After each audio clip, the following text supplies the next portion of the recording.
dengan nomor 2019/2010 dari Prodi D3 Kebidanan Stikes Bina Sehat PPNI Kabupaten Mojokerto.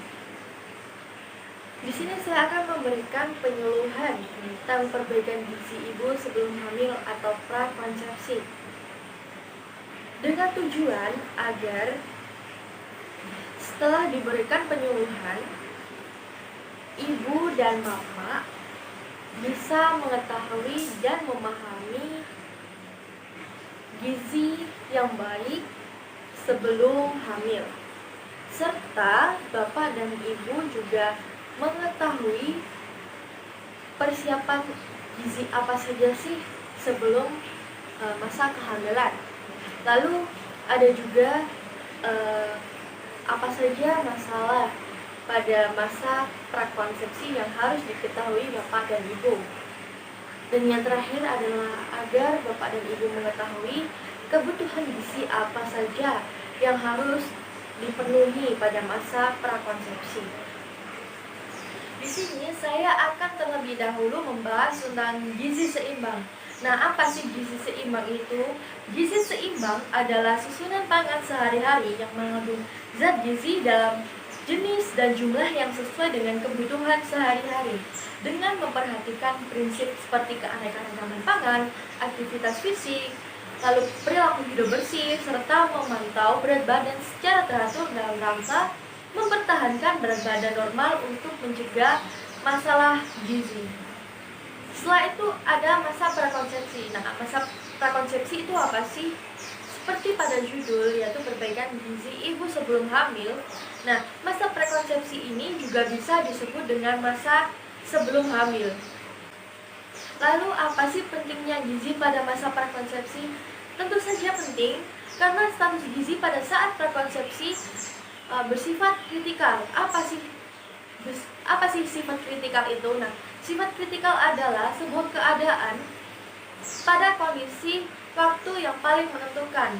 Contohnya seperti masa prakonsepsi ini kan sebelum kehamilan. Nah, maka dari itu gizi yang tepat atau memperbaiki gizi pada masa prakonsepsi ini itu sangatlah penting, karena kondisi pada masa prakonsepsi ini adalah waktu yang paling menentukan apakah anak atau bayi yang akan dikandung itu sehat atau tidak. Itu tergantung pada gizi yang ibu konsumsi sebelum hamil.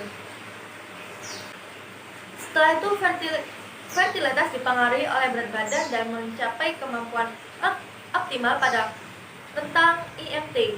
Nah, IMT itu adalah indeks massa tubuh yang normalnya adalah kisaran 18,5 sampai 22,9.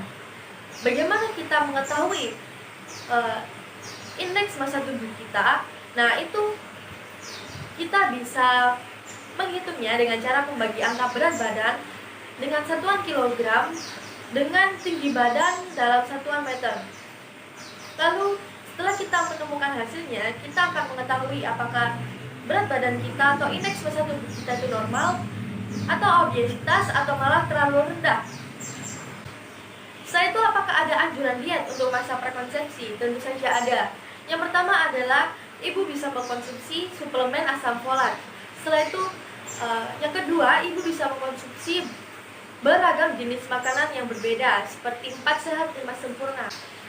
Setelah itu, membatasi makanan yang mengandung terlalu banyak lemak, jenuh, dan gula. Lalu selanjutnya, menghindari minum beralkohol, dan yang terpenting, jangan merokok. Setelah itu juga menghindari minuman berkafein dalam jumlah yang berlebihan. Lalu diet sehat juga seimbang, termasuk memakan buah dan sayuran. Seperti yang saya sebutkan tadi ya Pak, Ibu, bisa memakan 4 sehat 5 sempurna dalam 1 hari. Lalu bagaimana jika ibu tidak bisa mengkonsumsi suplemen asam folat? Nah, di sini ada berbagai macam makanan yang bisa ibu konsumsi, yang makanan yang kayak asam folat tentunya. Di sini terbagi menjadi 3. Yang pertama, makanan yang kayak asam folat terdiri dari toge, kale. Kale itu sejenis kubis lalu bisa juga bayam. Yang kedua, sumber asam folat yang baik. Nah, bisa kita jumpai di roti dan sereal, lalu brokoli, kubis, kembang kol, kacang panjang, kacang merah, dan kacang polong. Nah, yang terakhir, sumber asam folat yang sedang itu bisa kita jumpai pada kentang, lalu sebagian besar sayuran, sebagian besar buah juga. Ada juga keju, susu, telur ikan. Nah, telur ikannya itu tidak bisa telur ikan yang sembarangan, harus telur ikan salam. Lalu juga daging sapi. Selain yang saya sebutkan di atas, ada juga beberapa faktor yang harus diperhatikan pada masa prakonsepsi ini. Yang pertama adalah pemeriksaan kesehatan. Memeriksakan kesehatan fisik ibu kepada dokter atau bidan, tujuannya adalah agar nantinya janin yang akan dikandung oleh ibu benar-benar sehat dan tanpa kekurangan apapun. Setelah itu, yang kedua adalah persiapan finansial. Nah, kehamilan ini merupakan hal yang dapat diperkirakan termasuk biayanya. Biaya kehamilan ini dapat didiskusikan antara bapak dan ibu tentunya. Biaya kehamilan juga merupakan bagian dari biaya kehidupan berumah tangga. Ibu dan bapak tentunya menginginkan anak ibu dan bapak mendapatkan sesuatu yang lebih baik dalam bidang apapun itu. Betul ya? Lalu yang terakhir adalah persiapan mental. Nah, kondisi kejiwaan bisa mempengaruhi kehamilan. Oleh karena itu, pasangan suami istri atau bapak dan ibu juga harus mempersiapkan diri secara mental untuk menghadapi proses tersebut. Selama 9 bulan ini, masa kehamilan biasanya terjadi perubahan-perubahan psikologis. Nah, tidak hanya kepada ibu, bisa juga kepada calon ayah atau bapak-bapak sekalian.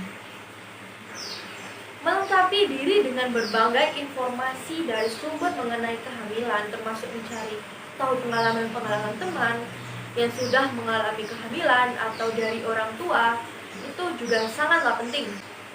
Bapak dan ibu juga mengusahakan untuk menghindari pikiran dan batin agar jauh dari pikiran-pikiran negatif, seperti apakah saya bisa menjadi orang tua yang baik, apakah saya akan bisa menjadi ibu yang baik, apakah anak saya akan mendapat apapun yang dia mau, seperti itu.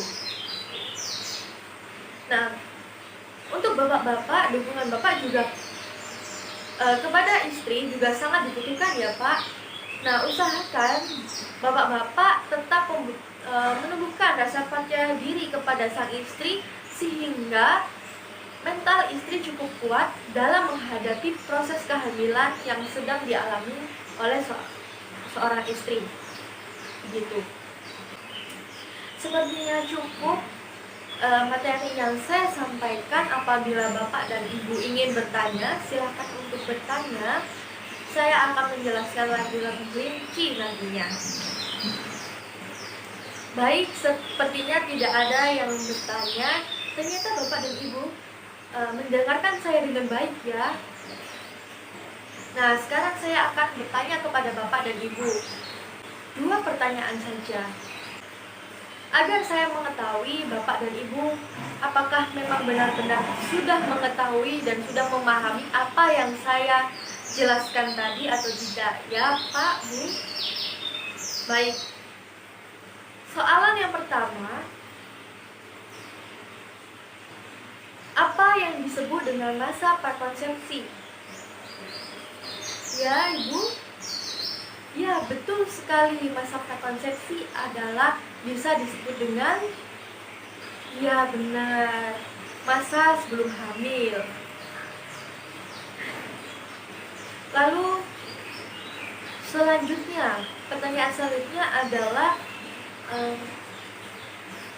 apa saja anjuran diet untuk masa prakonsepsi? Ada yang bisa menjawab? Iya, Pak?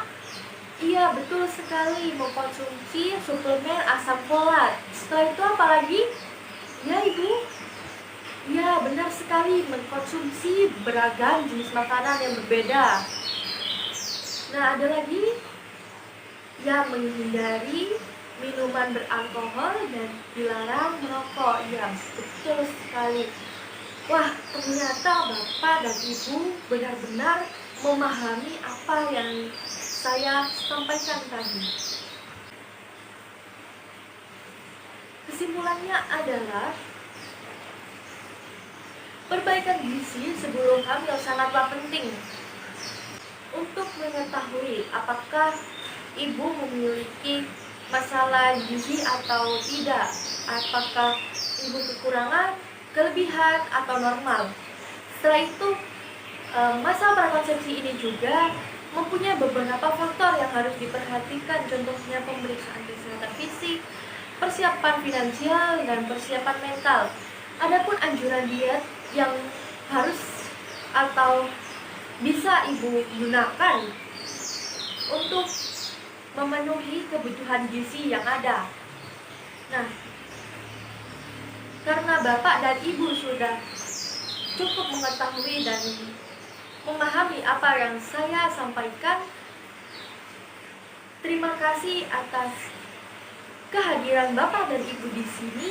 Saya ucapkan mohon maaf sebesar-besarnya apabila ada kekurangan dan kesalahan pada pengucapan saya yang disengaja maupun tidak disengaja. Saya akhiri. Wassalamualaikum warahmatullahi wabarakatuh. Sampai jumpa di tahun depan.